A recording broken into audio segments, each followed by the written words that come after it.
welcome again to the final segment on the series on what Daddy would get loud about. And this final series is on God.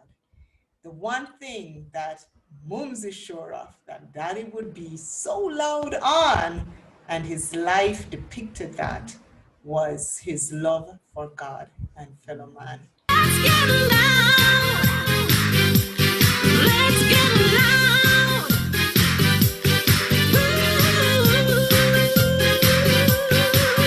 Let's get loud.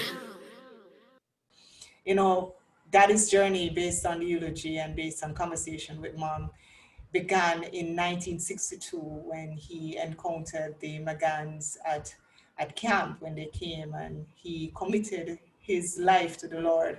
But just before he was to be baptized, after going through the school of discipleship, I think it's called, I don't know, baptism in class, he got cold feet and didn't want to go through with it again. And Dr. McGann asked him one simple question: if God made a hole in the wall and said, jump through it and I will catch you on the other side, would you do it?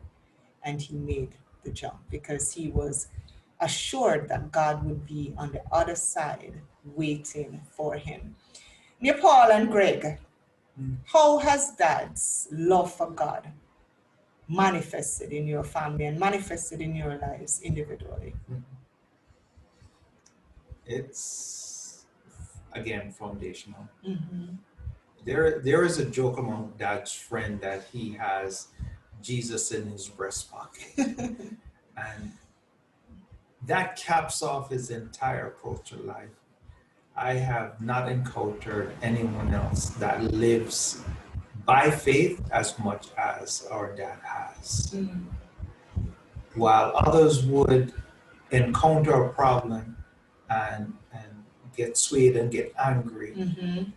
we never saw that side of that. He was always confident. He always had faith. Our family was built around faith. Our family was built around church. Mm-hmm. From dad, mom, their leadership gave us a strong foundation in the Lord. Yeah. They do. And their teachings and their example is one that no matter what we do in our lives or where we are in our lives, Mm-hmm. we have those guiding principles.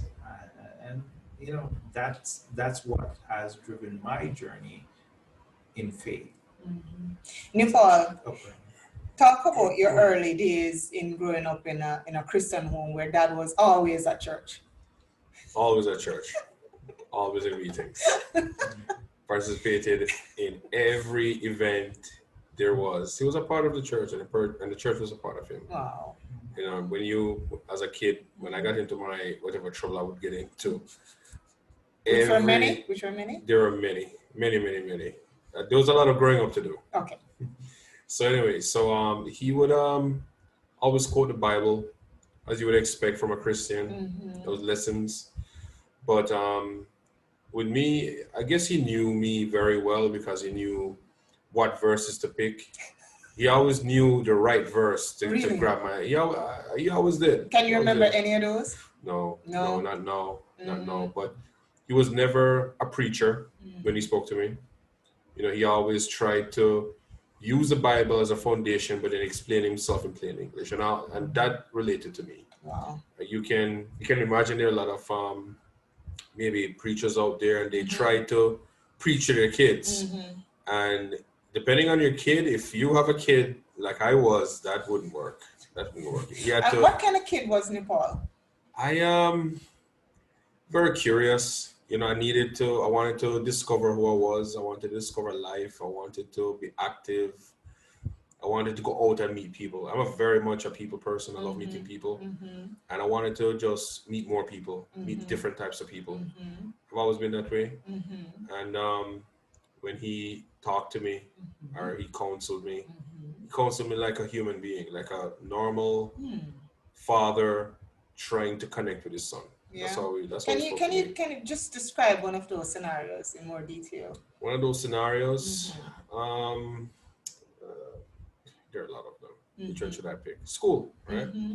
So while I was going to college, um, there was a time when I was having trouble figuring out what I wanted to do specifically. It was Okay. very frustrating for me Mm-hmm. because I wanted to do more sciences than I was being allowed to do. Right. The religion of the college was different from my religion. Okay. Christian, Mm-hmm. Seventh-day Adventists, Mm-hmm. and I love them, love Mm-hmm. them, but very different. Right. The education system was very built around religious teachings, Mm-hmm. and there were a lot of religious teachings that were different from the religious teachings I grew up with. Right. So, how did he approach that? Mm-hmm. Well, he did it in a way, and I'll tell you the result. I can't tell you exactly what he said. No, I Right. don't think anybody on earth could tell you exactly what Daddy would say at any given time. Mhm. But I can tell you that the end of it was that we're all the same. You're just trying to help you to understand a different perspective of the same God we all worship. That's Wow. pretty much what I got from what he said. It's just a different perspective of who we're worshiping and what we're all about here on earth. Then he says that it may not jive one on one with Right. what you grew up with, but you have Right. to understand that this world is very big and it's a different perspective. Wow. That is very profound. Yeah. The thing that I would Mhm. say that aligns with that Daddy always said, over the years, from the front of the Bible to the back of the Bible, there's a lot of wars that were started over Christianity. Mm-hmm. And today we have a lot of wars that go on because of different religion. Mm-hmm. My dad would always say, if believers, Christians, no Mhm. matter where they come from, Mm-hmm. took the time to look at the similarities Mm-hmm. in what we all believe in Mm-hmm. and hold close to our hearts, Mm-hmm.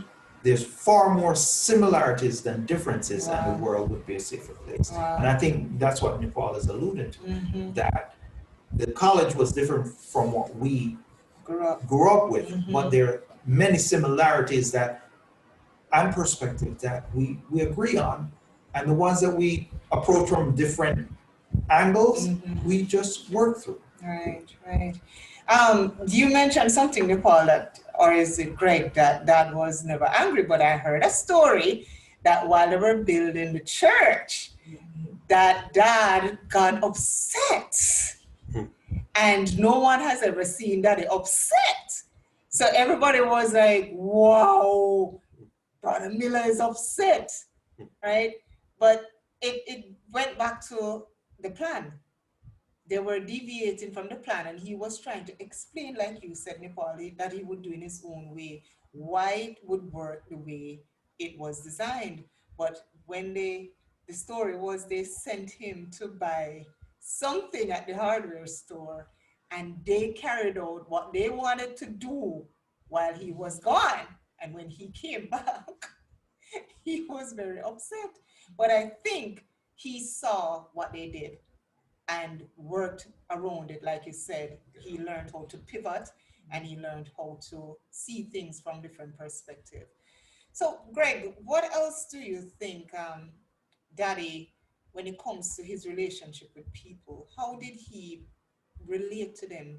Some people like to chomp God down your throat, and then how would you say Daddy related So to people? let me shine a little bit on the story you started with, Okay. The anger. the anger. One person who was there Mm-hmm. said it would have been better for him to have give them lashes than to walk away disappointed. Yeah. And that was his showing his anger. He was disappointed, and that was the extent of it. And that's the piece that was most powerful. Your question was? How did Daddy relate to people about God? I've always said that my parents did not force me to go to church. Really? How Yeah. comes you escaped that? No. Because here's the thing: growing up, up to a certain age, Right. as a child, you're required to do certain things. Right. So there's no forcing going on. Mm-hmm. It is what it is. You have to go to church. Right. But when we had the option to not go to church because of school, finance, whatever, we weren't forced to go to church. And I think that is a part of his approach, his attitude, why people gravitate to him. Because his life was an example of the Bible. Wow. He didn't have to tell you, you shouldn't lie, you shouldn't steal, you shouldn't do this. He just did not do those things. So when you look at his life, it was the earthly embodiment of what the Bible preaches. Wow. You know, I remember being in a basement party a couple of years ago, number of years now, and someone said, if there was a Christian, it's Masnadi.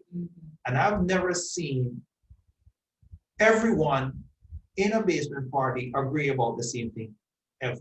And they all agree that. And even at the reflection, might not have been the reception, but the gathering, someone said, you know, if there's one person who will go into heaven, it was Masnadi. Oh, I think it was when they read the eulogy and Mr. Palmer said that it would not be good to say, may his soul rest in peace, but that his soul is resting in peace. Nupaul, anything you want to share about your relationship with Daddy as he related to God? Yeah, well, he brought us up in a home, very Christian-based home.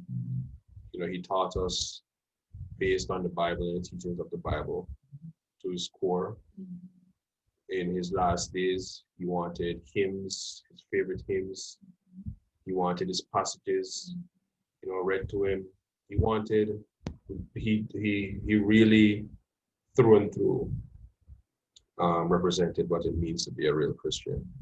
And anyone looking at that and not feeling inspired, even if you're not a Christian, because one thing with my dad, he could relate to anybody. Wow. It doesn't matter if you're Christian or not, there's something in there that translates to just being human. Being human. And the foundation of that is being honest, being good, being humble, and being consistent. He wasn't humble one day and loose another day, loud one day and quiet another day. He was consistent. As far as I can remember. I think that is probably one of the many words that describe our dad, consistent. You know, in our family, mom was the disciplinarian. And I remember being beaten once by my dad. Really? Yes. What did you do? You deserved it. Oh, I did deserve it. But here's what I did. It's not the action of what I did. It's the premise of it. I disrespected my mom. Oh yes. Oh yeah.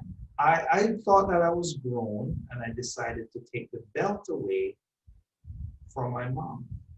And Dad had to step in. Dad stepped in when he came home from work. You know, I think one of the scriptures he probably used was, "Spare not the rod and spoil the child." I'm not sure about that. Maybe that's But the one. you know, the thing about it is, his life was an example. Miss Barrow, the counselor, told a story about he would give everybody a ride, no matter who. And we often worry about him for that. That's true. That's And very true. The part of the story that he said, you know, Miss Barrow said, sometimes they weren't exactly the cleanliest of people that he would put around. But nonetheless, from, you know, the guy who's the attorney walking into his office to the beggar on the street, my dad treated everyone with respect and courtesy. You know, let me add to that one thing, is that one of his many attributes, right? And he was renowned for this one, is that I don't believe there's ever been anybody in an accident on the side of the road who needed to get rushed to the hospital that he didn't stop, pull over, and try to help. Wow. And we have stories upon stories of my dad rushing people to the hospital. He's driving, he sees somebody that needs help, he's not going to pass them. Wow. He's not going to pass them. And there have been times when guys they weren't going to make it, and they didn't make it, but he got them to the hospital to give them a chance. Wow. And I remember this one particular story. My mom knows the story a lot better than I do, where This guy he was in bad shape. And if you looked at him, you would think there's no way. Don't even bother. He put him in his state in the car, this nice car. The car had to have been close to being new. The Sarah, whoever remembers the Sarah, and he drove him to the hospital. Guy never made it. And there was a briefcase. And of course, my dad family gave them the briefcase. And from the stories that I heard, they were very, very happy that they got the briefcase. Oh, wow. So he never passed someone on the road. And you talk about lessons, that's something that I've carried with me. I don't know if I would have had that naturally, maybe not. But I do know that's how I am right now. If I see someone that needs help, especially if it's someone with kids, I always try to see if they need help. You know, speaking of Miss Beryl, that she said that when they used to carpool when they were going to work, when Daddy would pick up people, and then she would have to carpool when it was her turn to drive. And she said, "Oh my God, I couldn't pass anybody because Nardi didn't pass anybody. So no, I couldn't pass anybody, you know." So just like that, just living, he didn't speak. He didn't have to speak a word. He just lived it. But Mommy said he spent a lot of time at the church. Did you guys miss him in the sense that, you know, church trips when he was gone until God knows when, and he was Sunday school superintendent? Mommy said he must have been the oldest living superintendent for 50 odd years, you know? Yeah. Did you guys miss him? Personally, I grew up with it, and we knew where to find him. If we wanted to go, we could. We knew where he was. Where he was. And if we wanted to see him, we knew exactly where to go find him. Wow. So, I missed him when he went abroad. I'll say that. Okay. I know I did. I used to cry all the time. The few times he left and I wasn't with him, I was a mess. Because I didn't know where he was going to go. You know? He was going away. You were saying something, Greg? No, the tight-knit family that we grew up in, when Daddy wasn't here, Mom was amazing. And in that respect, I agree with Nupaul. Really, we knew where he was. Really didn't pay attention to the fact that he wasn't here, because Mom was, as the tribute from us said, she was his trust beam, his rafter, his grace. Wow. And she exemplified what it meant to be his partner, his wife. And whether he was here or not, his influence shone on through Mom. They were a cohesive team. And we're all boys, 4 of us living. And we would try to play one against the other, but somehow they were consistent in everything. And I have to give them both credit for that, the consistency.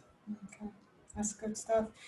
I know when personally I would talk with Daddy, especially on the phone, and it always boiled back down to one thing.